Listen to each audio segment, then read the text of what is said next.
પ્રજાપતિ એક કુંભાર એ માટી લઈ અને ચલમ બનાવતા હતા, પણ ચલમ બનાવતા બનાવતા એને શું થયું અને એણે એ માટી ફરીથી વિખેરી નાખી અને એમણે એ માટીમાંથી ઘડો બનાવ્યો.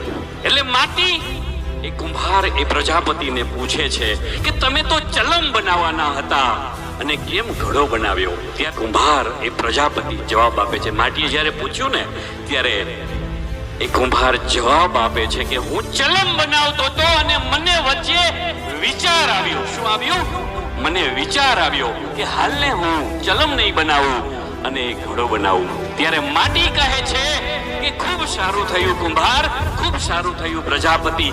જો તમે ચલમ બનાવી હોત, હું આખું જીવન હું ખુદ તપત અને જે મારું ગ્રહણ કરત, એટલે કે જે મને પીત એ પણ આખું જીવન એ પણ તપત. પણ જ્યારે તમે આ માટીમાંથી ઘડો બનાવ્યો, હું પણ જીવન પર્યાપ્ત ઠંડો રહીશ અને જે મારું પાણી પીશે એ પણ ઠંડો રહેશે. એટલે વાત વિચારની છે, ABCD ની છે, ચોઈસની છે, પસંદગીની છે.